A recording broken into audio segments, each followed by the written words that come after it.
అందరికీ నమస్కారం.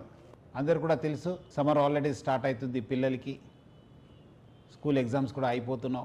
ఈ మధ్యలో కూడా వచ్చిన కొన్ని కేసెస్ చూస్తుంటే చాలా బాధ అనిపిస్తుంది. ఎందుకంటే అంతకుముందేమో మనము చిన్నప్పుడు సమ్మర్ హాలిడేస్ వస్తే మన చుట్టాల ఇంటికి కావచ్చు, మన సొంత ఊరు కావచ్చు, లేదంటే దగ్గరున్న ప్లే గ్రౌండ్లో, లేదంటే దగ్గరున్న గల్లీలో మనము ఫ్రెండ్స్తో ఆడుతూ మనం టైం గడిచేది. బట్ ఈ మధ్యలో పిల్లలందరూ కూడా స్మార్ట్ ఫోనే ఒక పెద్ద ఫ్రెండ్ అయిపోయినారు. బయట పోక చాలామంది దానికి అలవాటు అవుతున్నారు.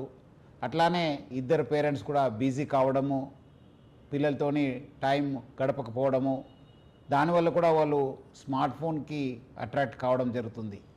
సో అందుకు ఈ మధ్యలో చూస్తున్నాను, పిల్లల్ని పేరెంట్స్ మందలించినా వాళ్ళు ఇంటి నుంచి వెళ్ళిపోవడము, లేదంటే వాళ్ళు ఎక్కడో బయటికి వెళ్ళిపోవడము, గంటల తర్వాత రావడము, లేదంటే చుట్టాల ఇంటికి వెళ్ళిపోవడము. సో ఇట్లా చేసి పేరెంట్స్ కూడా చాలా అంటే చాలా మానసిక వేదనకి గురి చేస్తున్నారు.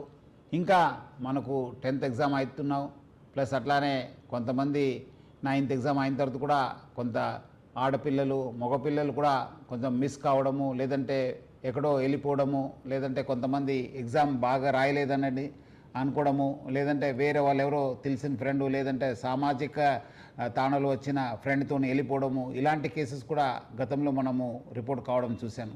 అందుకు పేరెంట్స్ అందరూ కూడా కోరుతున్నాను, మీ పిల్లలతో టైం గడపండి. ఎగ్జామ్ టైంలో కూడా వాళ్ళతో ఉండండి. వాళ్ళు ఎవరితో మాట్లాడుతున్నారా, లేదంటే సోషల్ మీడియాలో ఎక్కడాదరు వాళ్ళు ఏమాదరు షేర్ చేసుకుంటున్నారా, ఏ టైం దాకా లేస్తున్నారు, ఏ టైం దాకా పడుకుంటున్నారు అనే పైన చాలా గమనించాలని చెప్పి కోరుతున్నాను. అట్లానే వాళ్ళతోని ఈ ఒక్క సమ్మర్ హాలిడేస్ కూడా ఎక్కువ టైం స్పెండ్ చేయండి.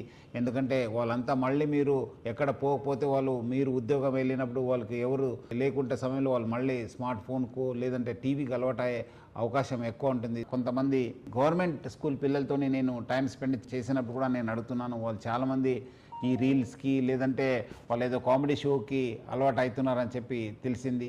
సో అందుకు మా పిల్లలు కూడా ఏం చేస్తున్నారు, ఎవరితో మాట్లాడుతున్నారు, సోషల్ మీడియాలో ఎంత టైం స్పెండ్ చేస్తున్నారు అనే పైన పేరెంట్స్ అందరూ కూడా ఇది గమనిస్తారు.